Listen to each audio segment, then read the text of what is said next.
Okay.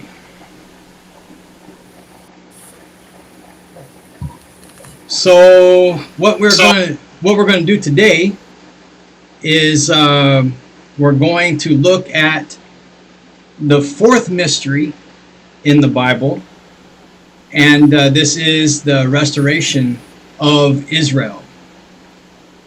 All right, so let's go to Romans chapter 11. Romans chapter 11, and we will read verses 25 to 29.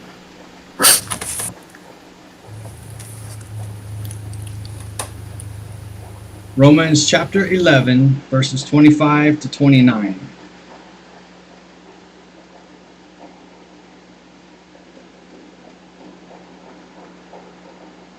Starting in verse 25, the King James Bible says this: For I would not, brethren, that ye should be ignorant of this mystery, lest ye should be wise in your own conceits, that blindness in part is happened to Israel, until the fullness of the Gentiles be come in.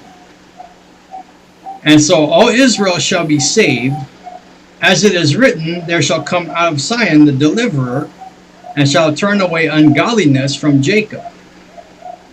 For this is my covenant unto them, when I shall take away their sins. As concerning the gospel, they are enemies for your sakes. But as touching the election, they are beloved for the Father's sakes. And then verse 29. Amen. For the gifts and calling of God are without repentance. All right, so what these verses are saying is that an unbelieving Jew is an enemy of the gospel. Look at 1 Thessalonians chapter 2.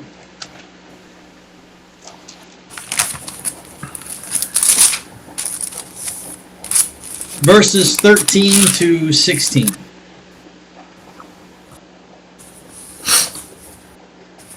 Are you there? I'm here. All right. For this cause also thank we God without ceasing, because when ye received the word of God which ye heard of us, ye received it not as the word of men, but as it is in truth, the word of God, which effectually worketh also in you that believe. For ye, brethren, become followers of the churches of God, which in Judea are in Christ Jesus. For ye also have suffered like things of your own countrymen, even as they have of the Jews, who both killed the Lord Jesus and their own prophets, and have persecuted us, and they please not God, and are contrary to all men. And then verse 16, forbidding us to speak to the Gentiles, that they might be saved, to fill up their sins always, for the wrath is come upon them to the uttermost. So an unbelieving Jew is an enemy of the gospel. But why did God choose them? You'll see that in our text verses in verse 28. As concerning the gospel, they are enemies for your sakes, but as touching the election, they are beloved for the Father's sake. Amen? Man. And even though God may have put Israel and the kingdom of heaven to the side, and he now has a approximately 2,000 year church age until the fullness of the Gentiles be come in, God is not through at all with Israel. At Israel's final rejection of Christ and his kingdom, then God took Israel and put them to the side, and is now dealing with that approximately 2,000 year church age, parenthetical church age, which means it has a beginning and has an ending. Right? So there will always be God's chosen people. For the gifts and calling of God are without repentance. See, God called Israel out of slavery and bondage in Egypt, so that he could be their God and they could be his people. And so you see in verse 29, the word repentance, that just simply means a change of mind. Now, I've heard someone say, or I saw a post the other day about repentance, and they said that repentance is not a change of mind; it's a change of heart. You know, and that makes sense. Because the heart controls the mind, correct? That's right. So, repentance. Let's look at repentance. Exodus 13:17.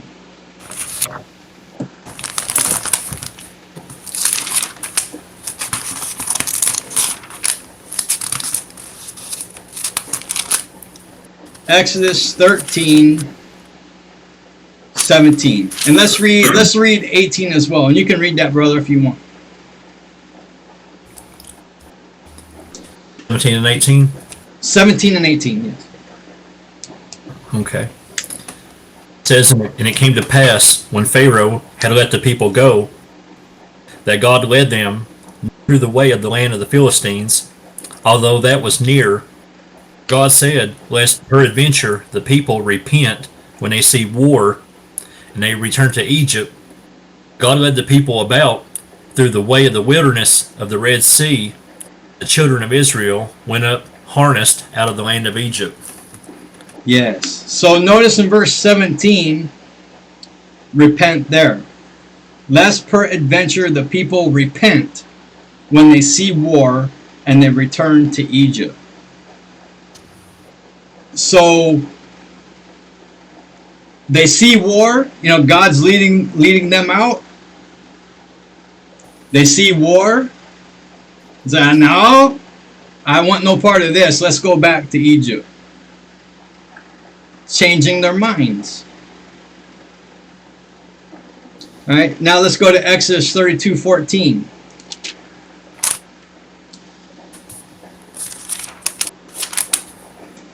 Exodus 32:14.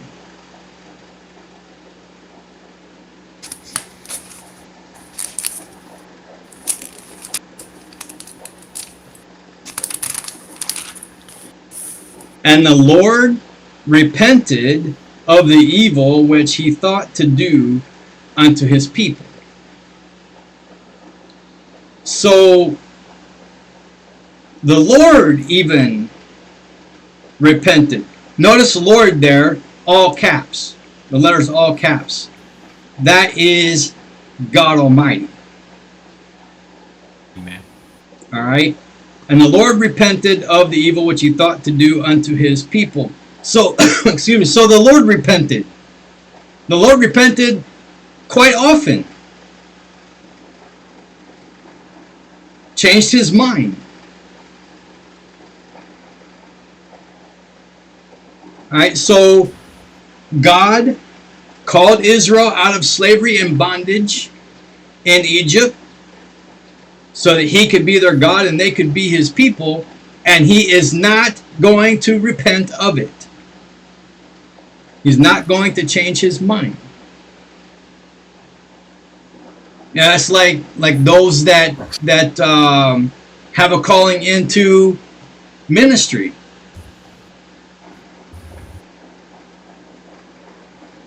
God's not going to change his mind about that person's calling either. Might put them into different ministries from time to time, but he's not going to change his mind about calling a person into ministry, because it's for his purpose, not for ours.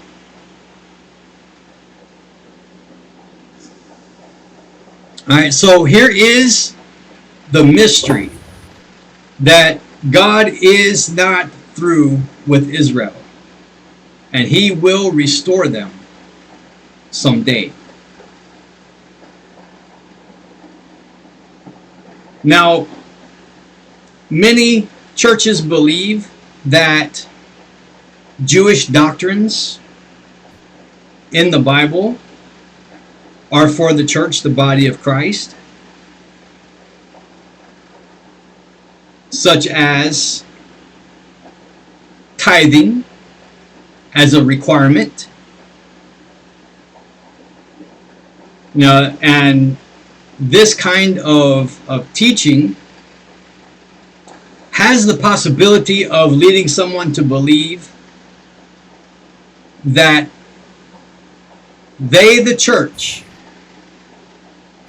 the body of Christ, has replaced Israel,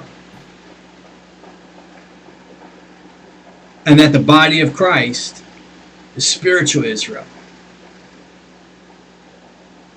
Now, I was at a church service a few years ago. The pastor had a guest preacher there, and this preacher from the pulpit said that the church is spiritual Israel. Oh, goodness. But that's not the case at all. We, the church, are not spiritual Israel. We are the body of Christ. We're not Jews. We are the church. Now look at 1 Corinthians 10:32. I'll show you that there are three types of people today. 1 Corinthians 10:32.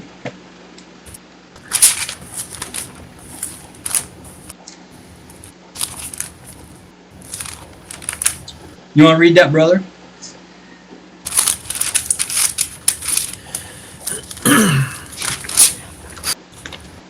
Give none offense, neither to the Jew, nor to the Gentiles, nor to the church of God. Yes. So there's three different people in the Bible: Jews, Gentiles, church of God.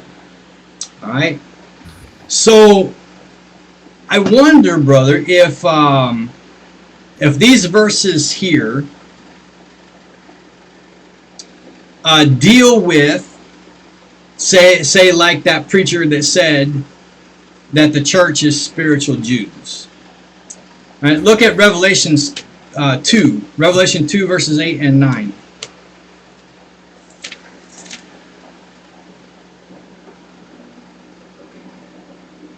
Revelation 2 verses 8 and 9.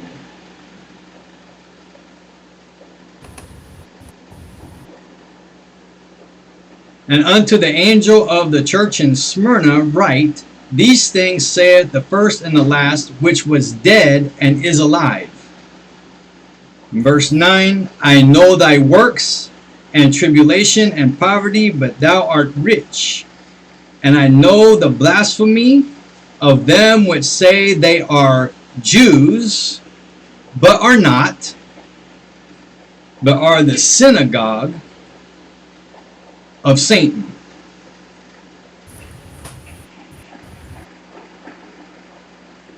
I wonder if that applies to those who say that the church is spiritual Israel.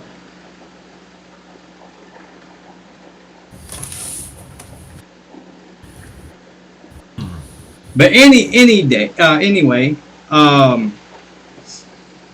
God will bring back all the Jews to their land. See, God promised Abraham that he would give this triangular shaped land to him and his seed.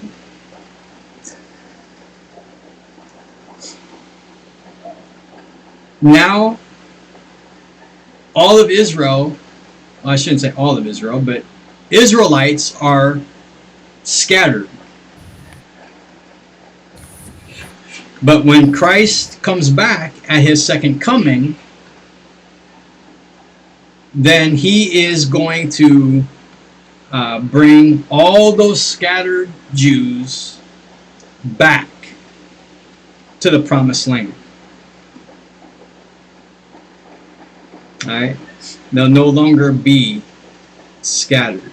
Alright, look at Genesis 15:18. I'll show you that promise. Genesis 15:18.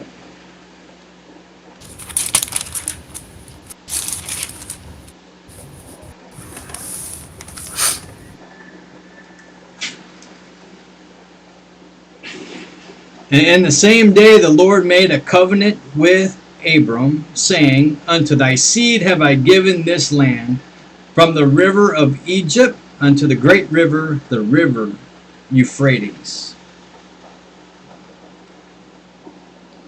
So that land is given to Israel by God, and nobody has a right to take it from them.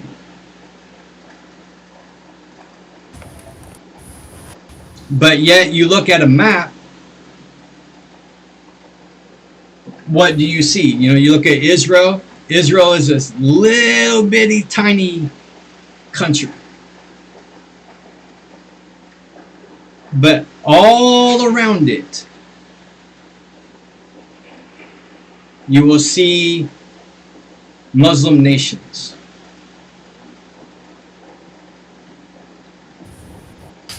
Yeah, and you know, Israel, you know, they try to build, you know, and there's other countries that say, no, you need to stop building. You know, they say that, you know, we need, you know, in order to have peace, we need to have a two-state area there. But there's not going to be any peace until Jesus Christ comes back. Right? But anyway, you remember Ezekiel 36. Ezekiel 36 deals with Israel's final restoration. You know, and then Ezekiel 37 deals with the valley of dry bones. And that's the physical resurrection of Israel. So God, one day, He will restore Israel. When Christ comes back at His second coming, then they will see Him, Israel will see Him, and they will accept Him.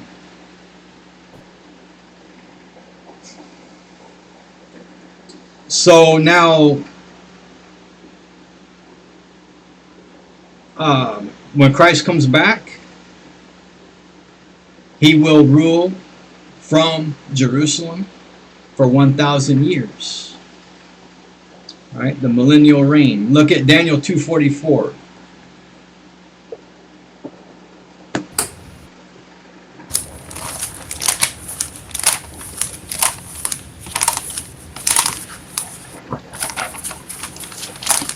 Daniel 2:44.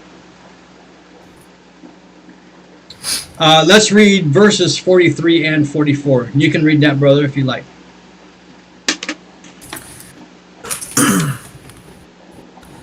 It says, and whereas thou sawest iron mixed with miry clay, they shall mingle themselves the seed of men. They shall not cleave one to another. In the days of these kings shall the God of heaven set up a kingdom, shall never be destroyed. Kingdom shall not be left to other people.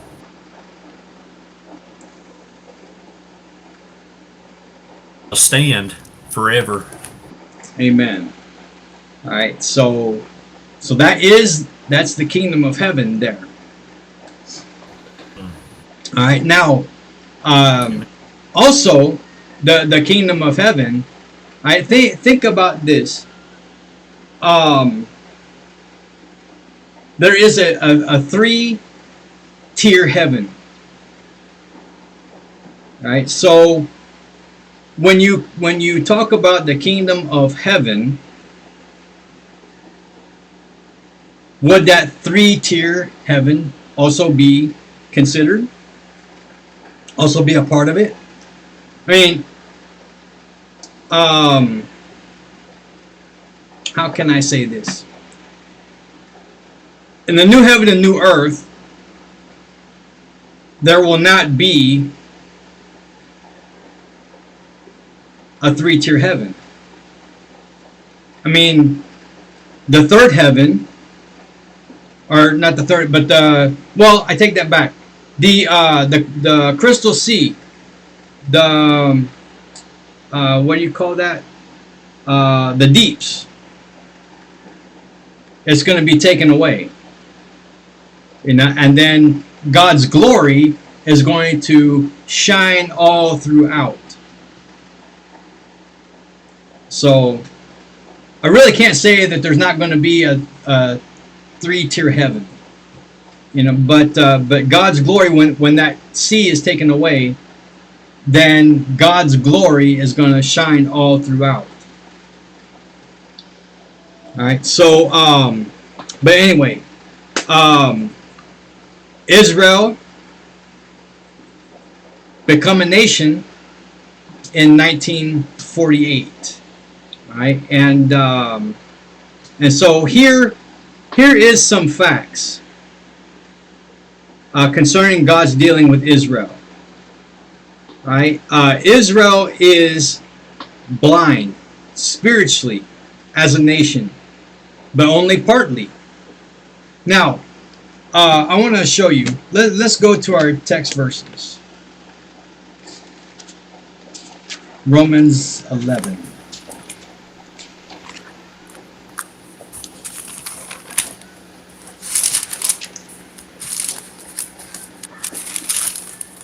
Let's look at verse 25. For I would not, brethren, that ye should be ignorant of this mystery. Notice ignorant of this mystery, lest ye should be wise in your own conceits, that blindness in part is happened to Israel until the fullness of the Gentiles be come in. So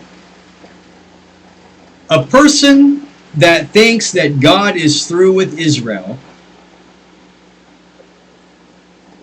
the Bible says here in verse 25 that they are ignorant and they're wise in their own conceits.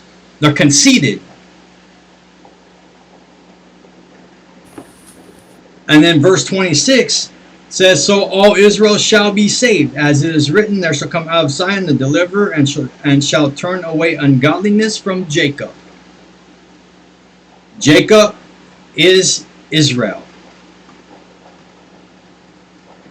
Right? And then verse 27, for this is my covenant unto them, which I shall take away their sins.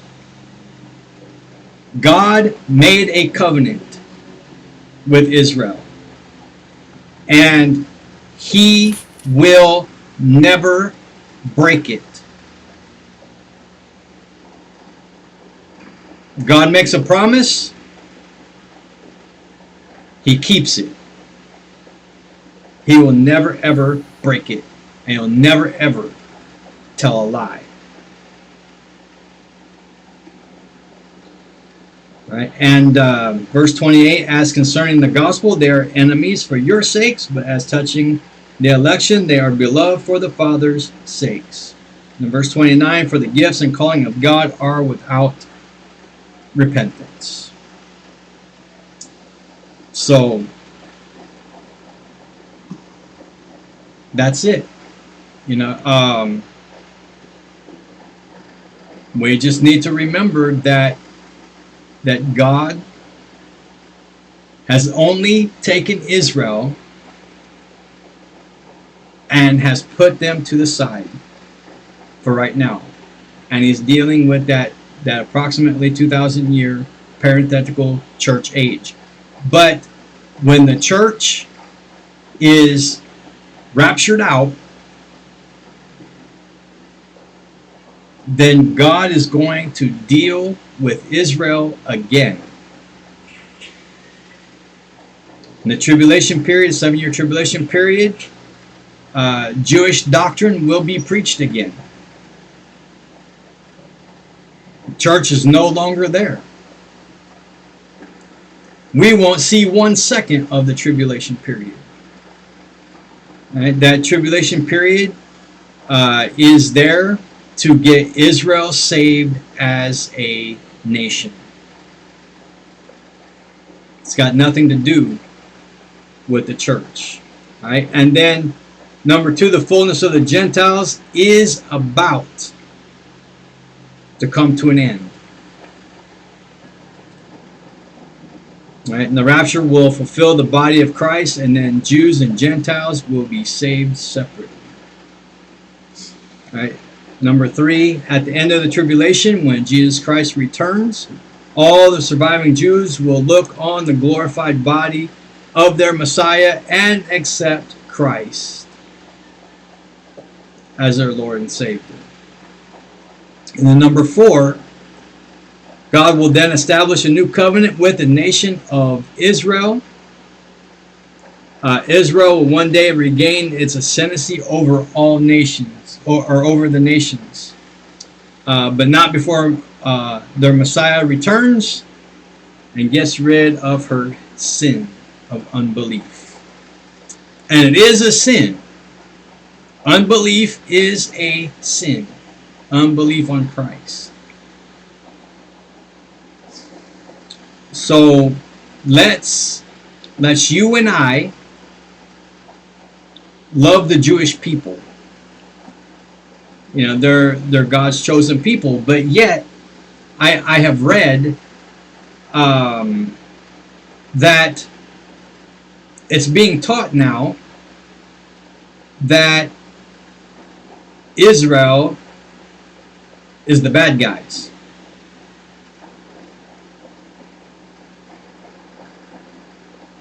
And that's why I think you see the protests and things like that, you know, to stop the war in Gaza, you know, and things like that. So the world today is backwards. So, but you and I, as Christians, you know, we should love Israel. All right. One day God is going to restore them. All right, and Israel as a nation will be saved. Amen. All right. So that is the restoration of Israel. You got anything, brother, that you want to add?